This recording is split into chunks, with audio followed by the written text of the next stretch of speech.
Lecteurs et lectrices, bonjour, Gracieuse Robert en ligne, l'autrice pour te faire lire et pas que ses livres. Et aujourd'hui, je vais te présenter donc Les rêves d'Emmeline, une nouvelle écrite suite aux Récréatures Summer Edition 2021.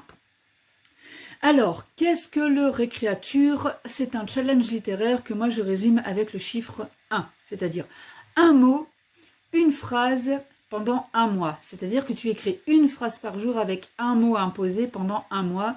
Et donc, en l'occurrence, ici, c'était au mois d'août, donc c'était 31 mots avec 31 phrases que Karine Fever a réutilisées pour écrire cette nouvelle.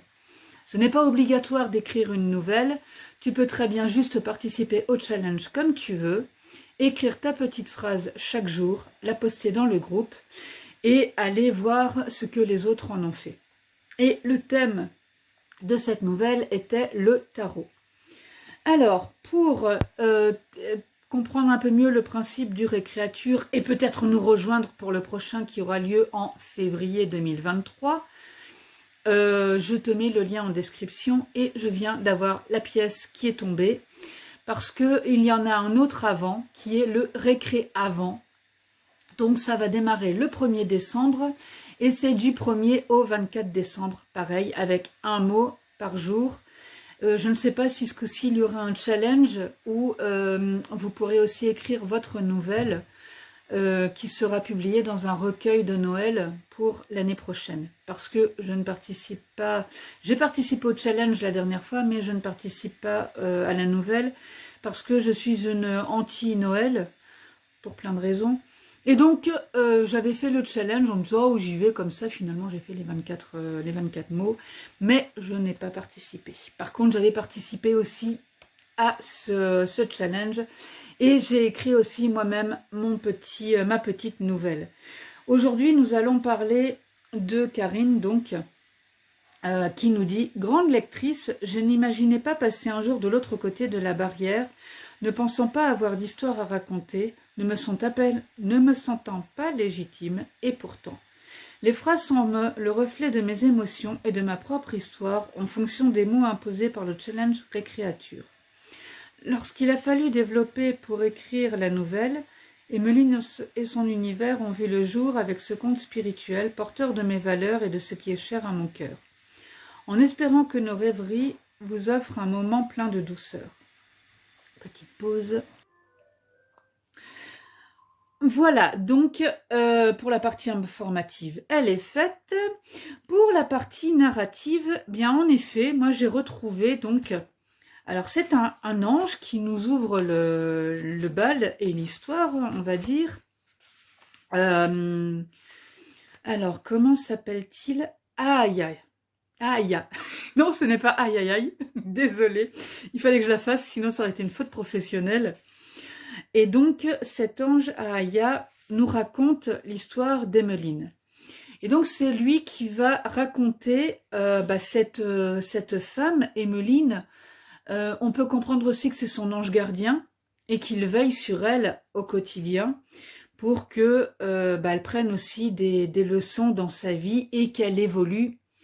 Parce que nous partons du principe pour cet ange qu'elle est dans cette vie pour évoluer, pour que ces défaites puissent devenir des leçons à tirer et pour avancer et pour devenir meilleur.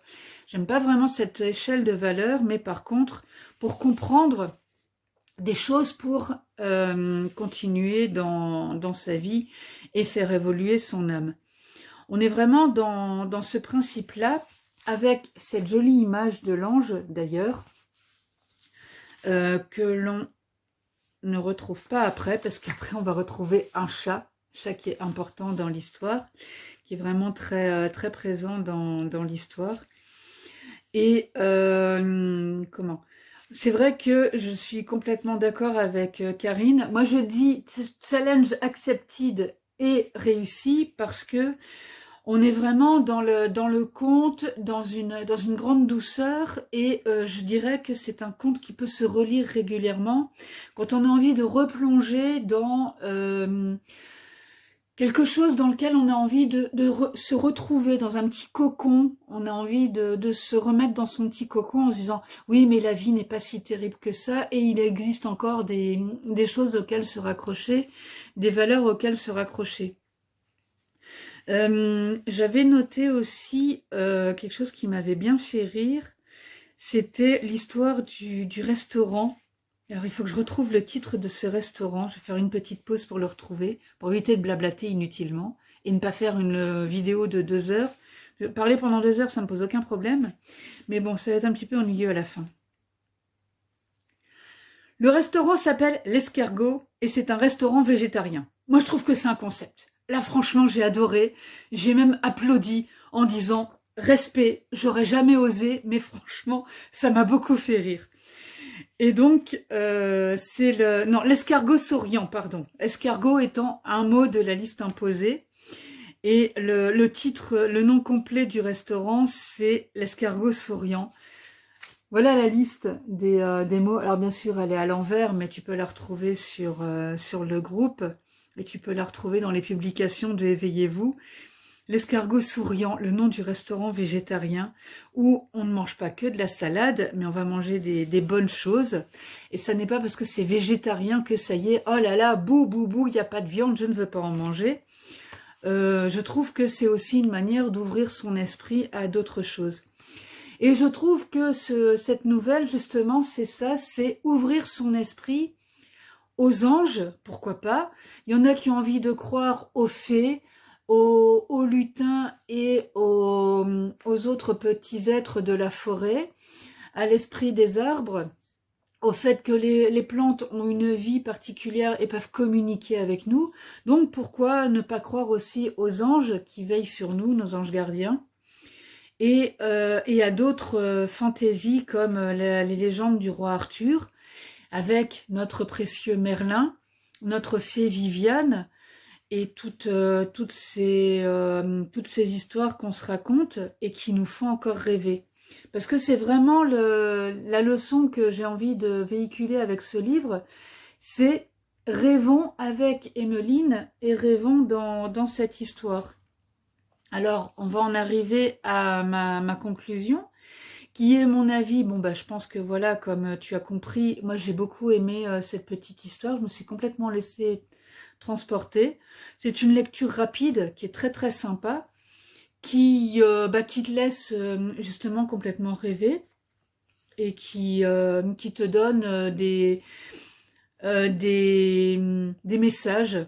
T'as plein de petits messages tout doux comme ça, tout mignons, à propos des chats, des relations aux animaux, à propos du fait d'aller se manger un bon resto avec une copine, à propos des rencontres qui peuvent te influer sur ta vie, plus ou moins durablement, et plein d'autres choses comme ça. Et à offrir à Noël, c'est la bonne période, à offrir à l'occasion d'un anniversaire, à offrir à des personnes qui ont envie de rêver ou qui n'ont pas le moral et à qui ça va vraiment changer les idées. C'est un petit cadeau qui se glisse sous le sapin, comme dirait Lise, et qui est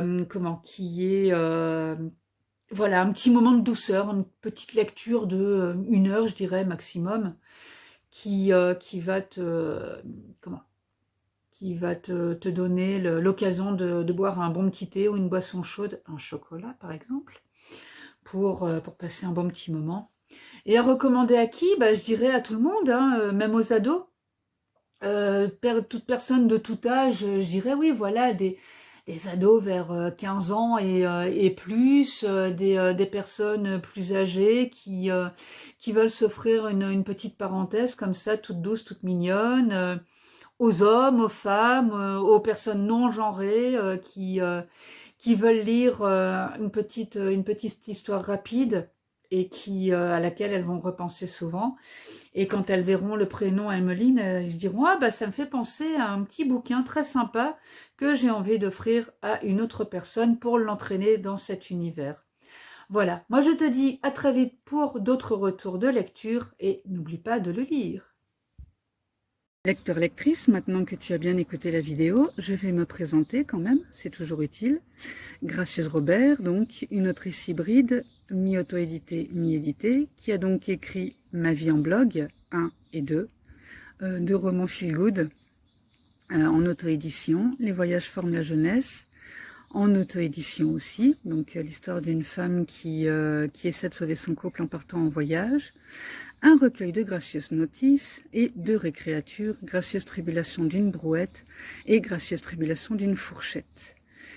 Je réalise aussi des interviews d'auteurs pour vous permettre de les découvrir sous un autre angle, des horoscopes, comme tu vois, des retours de lecture. Je suis disponible sur YouTube, Instagram et Facebook sur le même nom, Gracieuse Robert, et sur mon site lesgracieusetés.fun. Et aussi, de toute manière, il est accessible par le lien gracieusrobert.com. Donc, si tu as aimé la vidéo, tu peux activer, tu peux mettre un petit pouce bleu, la partager. Elle est aussi accessible aux personnes non-voyantes parce que de toute manière, on peut tout écouter. Activer la cloche pour suivre mes activités en mettant avec la petite fonction Instagram, avec la petite fonction pour les suivre en priorité, et me soutenir sur Tipeee ou Utip, les liens étant en description, parce que le reste de tout ça ne nourrit pas son autrice ni son assistant. Merci de ton écoute et je te dis à très vite sur un des réseaux sociaux.